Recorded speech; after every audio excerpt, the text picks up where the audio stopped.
নমস্কার বন্ধুরা, মহালয়ার দিন আর কিছু করুন বা নাই করুন, একটি প্রদীপ অবশ্যই জ্বালিয়ে দিন বাড়ির ঠিক এই স্থানে। শাস্ত্রমতে এই প্রদীপ মহালয়ায় প্রজ্বলন করলে সকল প্রকার বাস্তুদোষ, বিশেষ করে পিতৃদোষ দূর হয়, যার ফলে আমাদের আগামী দিনগুলি আলোকোজ্জ্বল হয়ে উঠবে।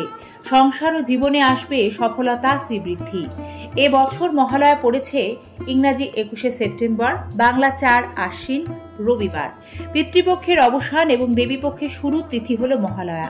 এটি আশ্বিন অমাবস্যায় পালিত হয়। শাস্ত্রমতে পরলোকগত পূর্বপুরুষের আত্মার শান্তির উদ্দেশ্যে তর্পণ করে শ্রদ্ধা জানানোর সময় হল পিতৃপক্ষ।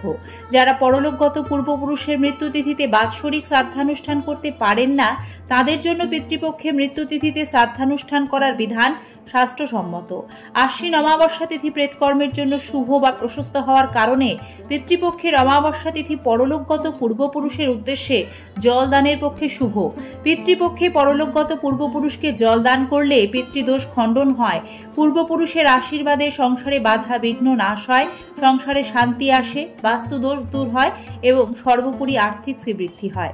এই বিশেষ দিনে প্রদীপ প্রজ্বলনের আরো অনেক সুফল রয়েছে। বন্ধুরা, কেন মহালয়ার দিন এই প্রদীপ প্রজ্বলন, পিতৃতর্পণ এইগুলি করতে বলা হয়? শাস্ত্রমতে কুরুক্ষেত্র যুদ্ধে অকাল প্রয়াণের পর কর্ণ স্বর্গে গমন করলে তাকে সোনা ও বহুমূল্য রত্ন খেতে দেওয়া হয়। এই দৃশ্যে বিস্মিত মহাবীর কর্ণ দেবরাজ ইন্দ্রের কাছে এর কারণ জানতে চাইলেন। ইন্দ্র বললেন, দানবীর কর্ণ সারা জীবন অকাতরে শুধু সকলকে সোনারত্নই দান করেছেন, কিন্তু প্রয়াত পিতৃপুরুষদের উদ্দেশ্যে কখনো অঞ্জলি বা জল দান করেননি। তাই স্বর্গে আসার পর তাকেও খাদ্য হিসেবে সোনাই দেওয়া হয়েছে।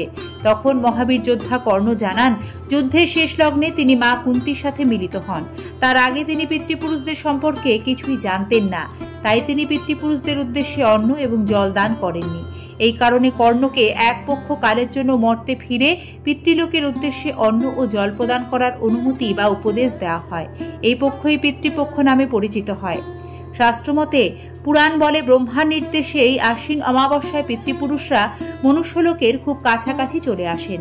তাই এই অমাবস্যায় তাদের উদ্দেশ্যে কিছু অর্পণ করা হলে তা সহজেই তাদের কাছে পৌঁছায় এবং তাদের যাত্রাপথকে আলোকিত করতে এই বিশেষ তিথিতে প্রদীপ প্রজ্বলন করার পরামর্শ দেওয়া হয় শাস্ত্রে। এ কাজ করলে পূর্বপুরুষদের আশীর্বাদ আপনার উপর বজায় থাকবে।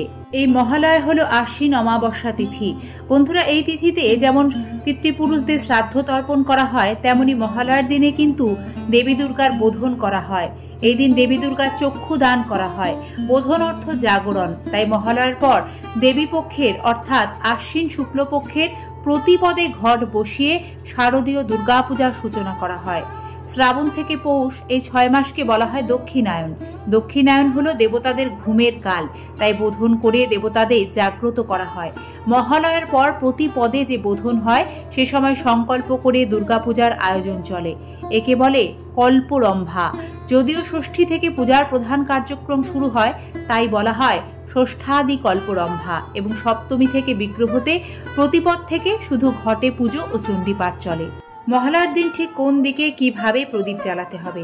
বন্ধুরা, জ্যোতিষ ও বাস্তুশাস্ত্রবিদদের মতে মহালয়ার দিন সন্ধ্যায় বাড়ির দক্ষিণ দিকে একটি নতুন মাটির প্রদীপ সর্ষের তেল দিয়ে জ্বালানোর পরামর্শ দেওয়া হয়, কারণ দক্ষিণ জমের দুয়ার, এটি পূর্বপুরুষদের দিক। এদিকে প্রদীপ জ্বালালে বাড়ির সকল রকম বাস্তুদোষ, পিতৃদোষ দূর হয়। আর মনে করা হয় এদিকে প্রদীপ জ্বালালে পূর্বপুরুষদের আত্মা শান্তি পায়, তাদের যাত্রাপথ আলোকোজ্জ্বল হয়ে ওঠে, তাদের আশীর্বাদে সংসারে ধনধান্যের অভাব হয় না।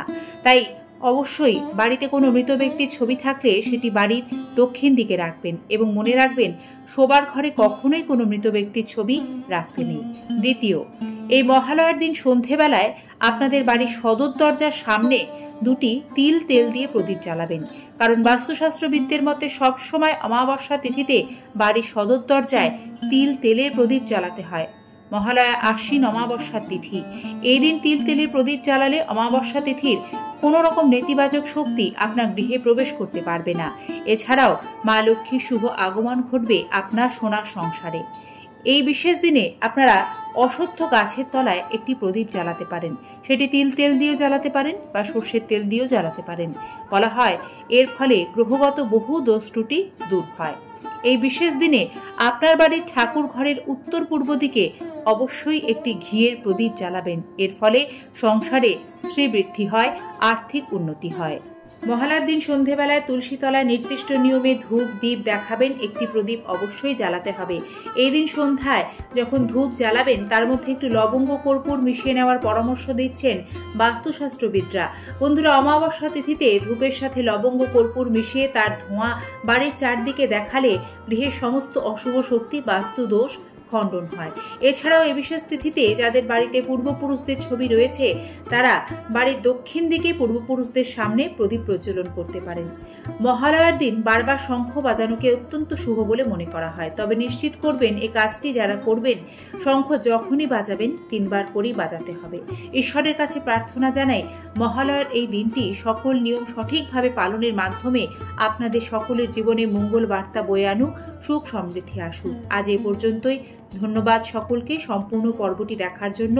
নিয়মিত এই ধরনের তথ্য সমৃদ্ধ সনাতনী বার্তা দেখতে আমাদের এই সিংহরায় ডোরবেল চ্যানেলটি সাবস্ক্রাইব করে পাশে থাকা বেল আইকন প্রেস করে দেবেন।